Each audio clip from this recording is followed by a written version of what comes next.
We have the federal opposition leader, Mr. Tony Abbott.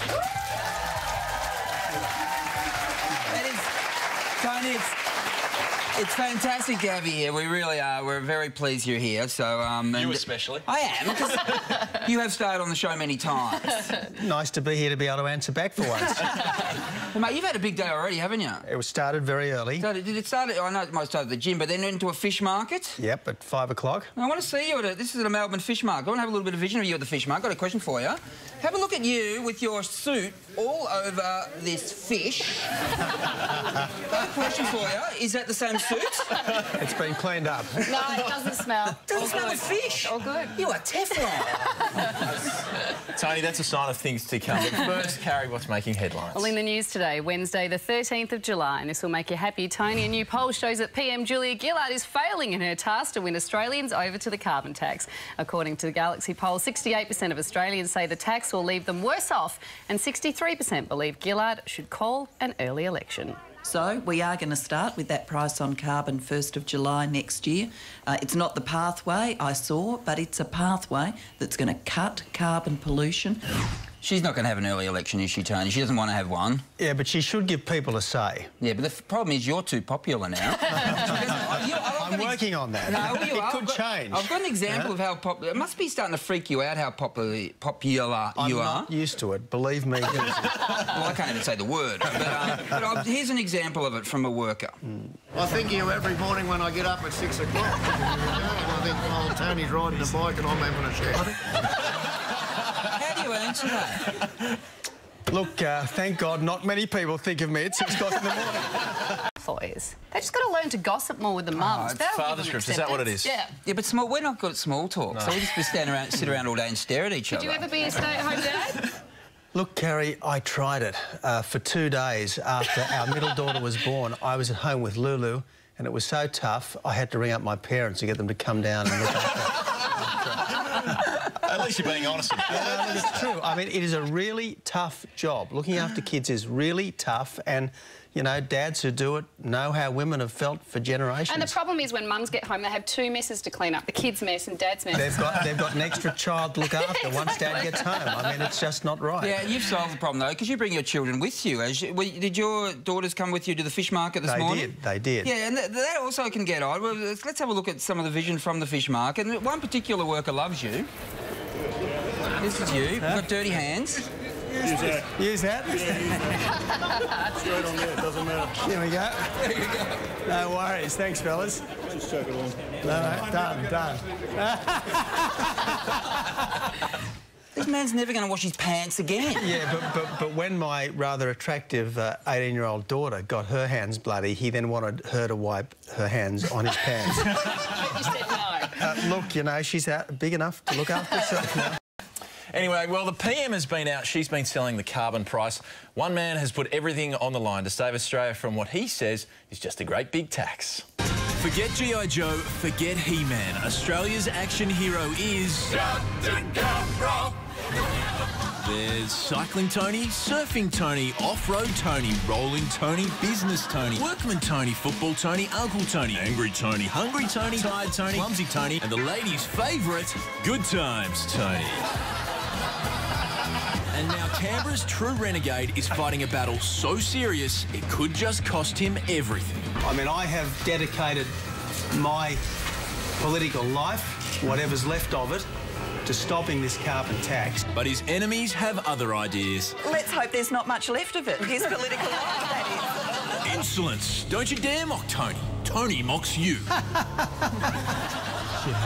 So can this majestic bird soar to the heights necessary to stop this evil carbon tax and unseat the Red Queen once and for all? Captain Canberra!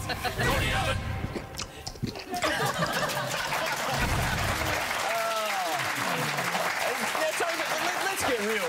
You know, if this doesn't work out, you can't leave. You're far too popular now.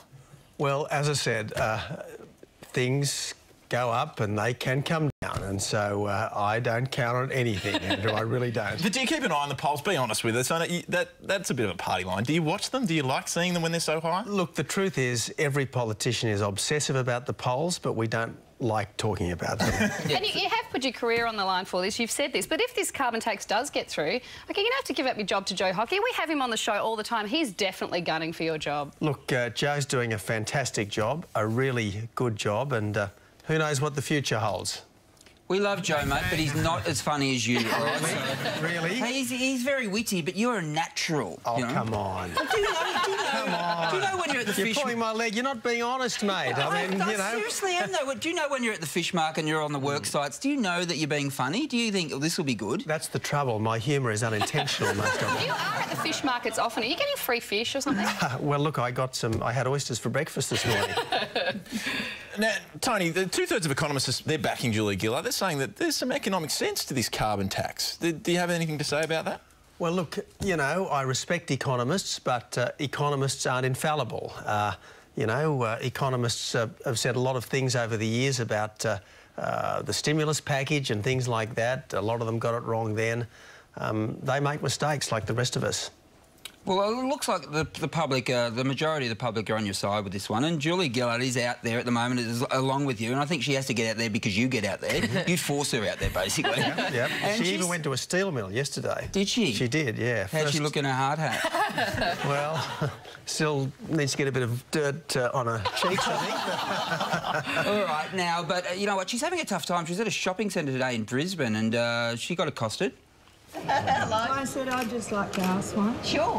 Why did you lie to us? Right. Well, I can talk to you about. And why are you continuing talking? And a few months later, it's all coming out. Excuse me. Now, it's pretty tough, though, when you've got people like that. I mean, that woman wasn't happy with anyone on the day. Will you vote for Julia Gillard at the next election? Well, I wouldn't think so after what I've said, would you? You know? That's a silly question. How do you go when you obviously get some people having a go at you out on the streets? Well, I'm not allowed to say that's a silly question. I mean, I've had a few, but I'm not allowed to say that. And look, it's a tough game, politics, and the Australian people are tough judges, but they ought to be tough judges because they expect people to perform and they don't expect to be fibbed to, and that was the problem that lady was raising with the Prime Minister. Yeah.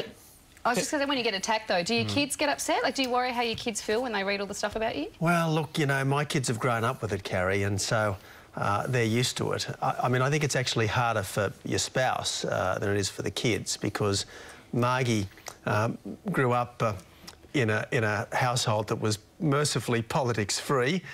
Now she's in a sort of a very political zone, and it's tough. It's tough.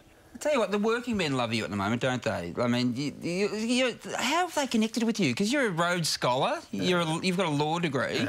I mean, you're a very intelligent man. Well, that's nice of you to say that. But the people who are doing, like, you know, manual labour... but the workers of Australia are pretty smart too. I mean, I used to manage a batching plant for Pioneer Concrete, and the funniest stories and the best times used to be in the crib room after work, and I didn't tell the jokes, they told the jokes. Now, one of the criticisms you're getting, you are getting popular with the working man, but a lot of people are saying that, Tony, it's all about you just saying no. Do you ever get sick of saying no? Look, I'll keep saying no in a good cause, mate. I mean, you know, if the government does something right, I'll say yes, but so far they haven't, so I say no. You will say it very quietly, though, I imagine.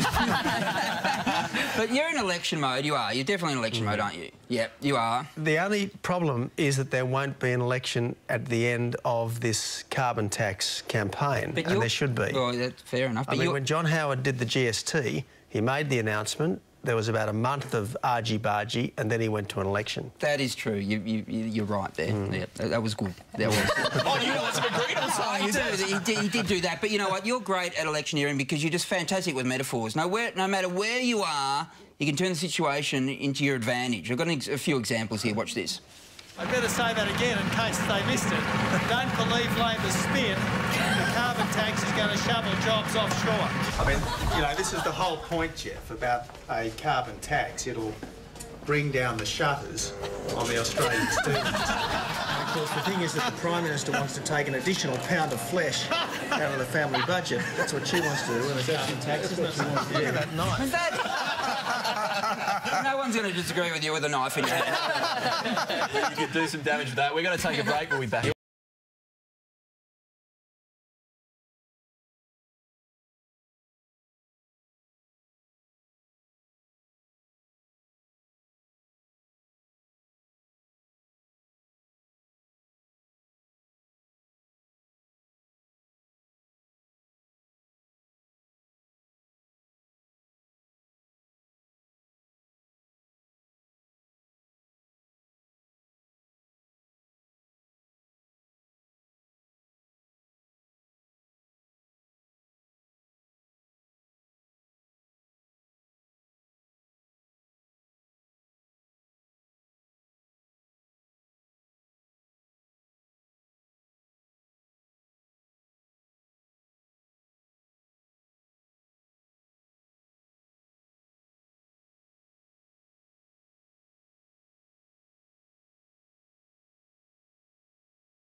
watching the project, Dave, Tour de France. Yes, Tour de France. Tony Abbott, you're a big fan of cycling, yeah? Yep. You want to see Cadel Evans win, don't you? I sure do. Yeah, I don't know if his girlfriend, though, I don't know about her support.